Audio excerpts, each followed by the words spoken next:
Varicose veins కి సరైన చికిత్స కోసం సంప్రదించండి ఎవిస్ హాస్పిటల్. మీరిప్పుడు చెప్తుంటే గుర్తొస్తుంది. చాలా మంది ఆర్టిస్టులు చెప్పారు నాకు. హీరోస్, కొంతమంది విలన్స్. 'దిల్ రమేష్' సెట్‌లో ఉన్నారు అంటే చాలా ఫిలాసఫీ చెప్తారు. బాగా వినాలనిపిస్తుంది. హీరోలైతే అలా కూర్చోబెట్టేసుకుంటారు అని. ఆ! బ బాగా మీకు అంటే మీకు చాలా ఫ్లెక్సిబుల్ అనుకున్నా, లేకపోతే వాళ్ళు మిమ్మల్ని ఫ్లెక్సిబుల్‌గా ఉండే ఆర్టిస్ట్ అనుకున్నా, కంఫర్ట్‌గా ఉండే హీరోస్ అంటే ఎవరని చెప్తారు మీకు? అందరితో వర్క్ చేశారు. 'ప్రభాస్', 'ఎన్టీఆర్', 'అల్లు అర్జున్', 'మహేష్ బాబు' వాళ్ళు వీళ్ళని లేకుండా. అందరితో వర్క్ చేశాను. అందరూ కంఫర్ట్. బాలకృష్ణ గారు చాలా కంఫర్ట్‌గా ఉంటారు హ్మ్. నాతో అంటే నేను చేసే క్యారెక్టర్‌లకి ఆయన నాకిచ్చే రెస్పెక్ట్‌కి హ్మ్. అసలెవరో కంపేర్ చేసుకోలేరు. ఈవెన్ బోయపాటి గారు గాని డైరెక్టర్‌లో. అంటే ఎక్కువ మనతో మింగిల్ అయ్యి మన గురించి తెలిసినోళ్ళు చాలా చాలా రెస్పెక్ట్ ఇస్తారు. అది తెలియచెప్పడానికి మనమేం ప్రయత్నం చేయం గానీ మీరన్నట్టు కొంతవరకు మనతో ఇప్పుడు నాతో కో ఆర్టిస్టులుంటారు. చాలా మందికి తెలుసు మనం. కూర్చుంటే ఇలా మాట్లాడుతా ఉంటాం ఓకే. సెట్‌లో. నాకు తెలిసినంత వరకు మనకెక్కడ బ్యాడ్ నేమ్ లేదు ఇండస్ట్రీలో. అలా అని చెప్పేసి ఓహో! అతనికి ఇచ్చేసి మనం ప్రమోట్ చేద్దామని కూడా అనుకోకపోవచ్చు ఎవరు. బట్ ఇవ్వొద్దు, అతను వేస్టు, అతనికి ఇవ్వకూడదని నాకు తెలిసైతే ఎవరు అనుకోరు. మన వల్ల ఏ ఉపయోగం లేదు కాబట్టి ఇస్తే ఏంట్లే అని అనుకోని లైటర్ వేలో ఉండొచ్చు. కానీ ఎవరన్నా ఇద్దాం అనుకున్నప్పుడు అతనికి వద్దు అనే మాట మాత్రం ఎక్కడ రాదు అని నేను ఫీల్ అవుతున్నా. అంటే ఇప్పుడు మీ కాంబినేషన్స్ అన్ని డూమ్ డామ్ గానే ఉంటాయి కాబట్టి, ఎక్కువ కొట్టుకునే సీన్లు, కొట్టించుకునే సీన్లు, మీరు కొట్టే సీన్లు ఉంటాయి కాబట్టి, ఇలాంటి సీన్లు ఉన్నప్పుడు మంచి మంచి మెమరబుల్ మూమెంట్స్ భలే ఉంటాయి హీరోస్‌తో. నేను ఒక్కొక్క హీరో చెప్తాను.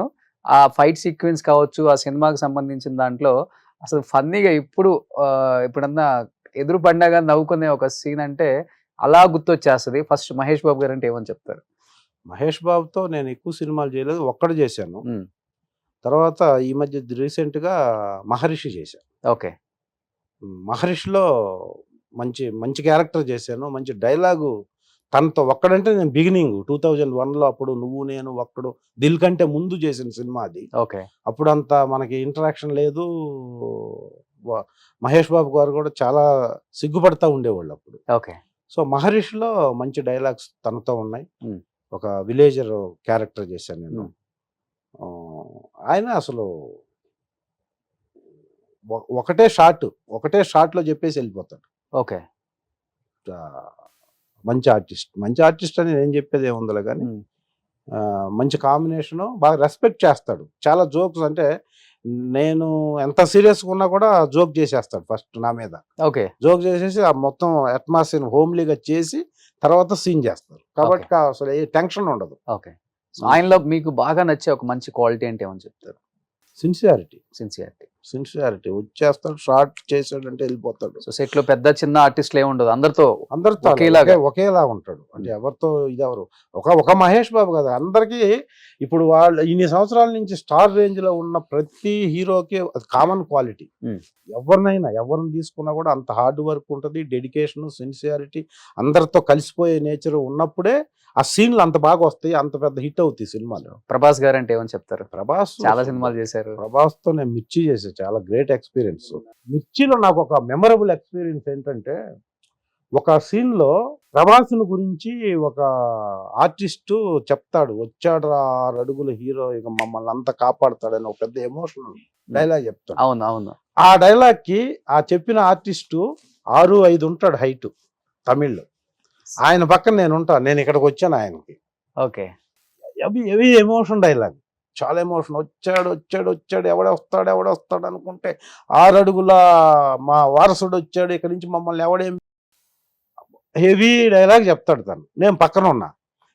హెవీగా ఏం చేసినా ఆనట్లేదు, ఎందుకంటే తను చాలా హైట్.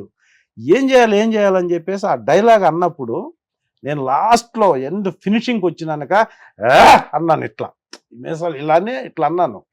అది మానిటర్ టేక్ ఓకే అయిన తర్వాత ప్రభాస్ గారు కూర్చొని మానిటర్ చూస్తూ అందరూ మెయిన్ అసలు డైలాగ్ ఎలా వచ్చింది, ఎలా చెప్పాడని కాన్సన్ట్రేషన్, ఈవెన్ డైరెక్టర్తో సహా.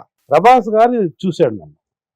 చూసి నేను అక్కడ వీళ్ళంతా మానిటర్ చూస్తున్నాను, టేక్ ఎక్కడైతే జరిగింది అక్కడే ఉన్నాను. ఇక్కడి నుంచి పెద్దగా దిల్ సూపర్ అని ఇక్కడి నుంచి చెయ్యాలంటే నేను పరిగెత్తుకుంటా వచ్చి చెయ్యాల కొట్టాను. ఓకే. సో ఆ రేంజ్లో ఉన్న హీరో ఒక చిన్న బిట్టికి చూసి అంత యాంగ్జైటీగా అంత ఆనందంగా ఏ హీరో చెప్పరు జనరల్గా. ఇప్పుడు ఇంటర్నేషనల్ స్టార్ అయిపోయారు కదా, ఎలా ఉంది అప్పటికి ఇప్పటికి ప్రభాస్ గారు అంటే అప్పటికి- సేమ్ అలానే ఉన్నారా? ఇప్పుడు కలిసి change. అంతే ఏం చేంజ్. ఇంకా కొంచెం తగ్గున్నారు ఇంకా. నేను అంత రేంజ్ ఏంటి అని చెప్తాడు ఆయన. అంత మంచి వ్యక్తి, గ్రౌండ్ టు ఎర్త్, ఓకే. చాలా గోల్డెన్ బిహేవియర్. ఎన్టీఆర్ గారు ఎన్టీఆర్ గారితో నేను బృందావనం చేశాను, రవసా చేశాను. బృందావనంలో తనకి నాకే ఫైట్ ఉంటుంది. ఆ ఊరోడీడు అని ఒక అమ్మాయిని తీసుకెళ్ళిపోతే ప్రకాష్ రాజ్ ఇంట్లో మంచి ఇది ఉంటుంది. అస్సలు ఈ జూనియర్ ఎన్టీఆర్ గురించి చెప్పాలంటే రవసలో ఫైట్ ఉంటుంది. నాకు అతనికి ఫైట్ ఉండదు, నాకు హీరో గారికి ఫైట్ ఉంటుంది రవసలో. దీంట్లో డైలాగ్ తర్వాత వచ్చి నన్ను కొడితే మొత్తం ఇదైపోయి కింద పడతాను. రెండు కాంబినేషన్ ఆయనకి. ఫైట్ కానీ, ఇది అందరు చెప్పింది, ఫైట్ కానీ, డ్యాన్స్ కానీ, డైలాగ్ కానీ, నో వన్ మోరు. కెమెరా దగ్గరకు వస్తున్నప్పుడు కెమెరా అవుట్ ఫోకస్ కూడా డైలాగ్ చెప్తూ అవుట్ ఫోకస్ అయింది, వన్ మోర్ అని కూడా చెప్పగలిగినంత నాలెడ్జ్ ఉన్న hero. Okay.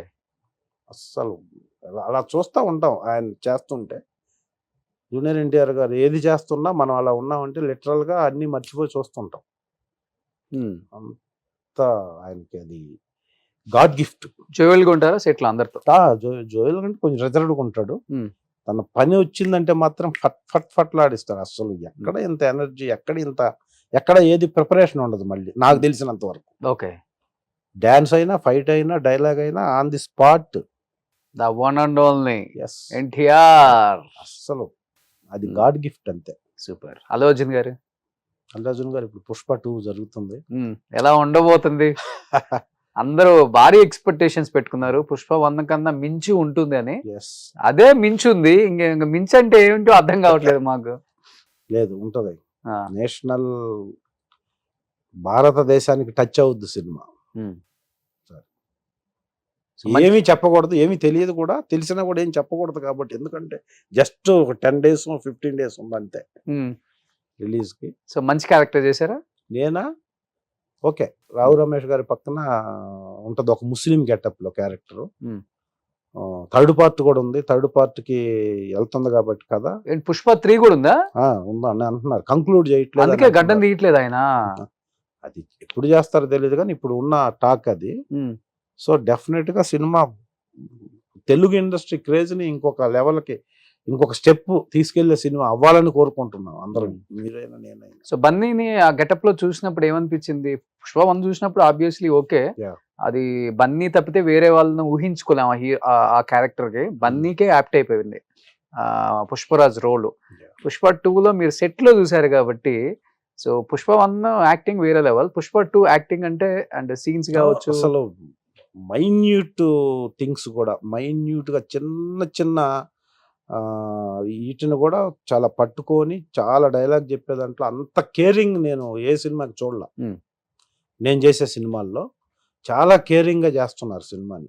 Okay. Minute things ను కూడా ఎలివేట్ చేయడం కోసం పడే తపన చిన్న అవసరం లేదు అనిపిస్తుంది మనకి, కానీ ఆ కెమెరాలో దాన్ని పట్టుకొని దానికోసం గంటలు ఆ చిన్న ఏదో రావాలనే దానికోసం పడుతున్న తపన చూస్తే డెఫినెట్గా ఈ సినిమా ఒక రేంజ్.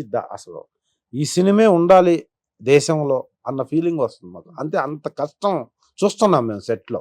సో అన్ని సినిమాల రికార్డులని తిప్పి కొట్టి తెలుగు ఇండస్ట్రీని ఇంకొక స్టెప్ పైన తీసుకెళ్లి కూర్చోబెడితే మన హీరోలందరికీ, మన ఇండస్ట్రీ క్రెడిబిలిటీ అది అలా రావాలి. అలా వచ్చేదానికి అవకాశం ఉన్నంత కష్టం పడుతున్నారు అందరూ.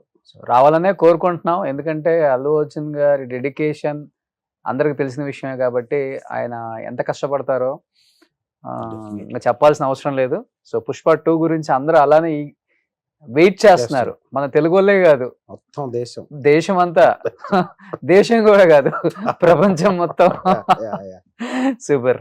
సుమన్ టీవీలో మీ పర్సనల్ అండ్ బిజినెస్ ప్రమోషన్స్ కోసం కింది నెంబర్కి కాంటాక్ట్ చేయండి.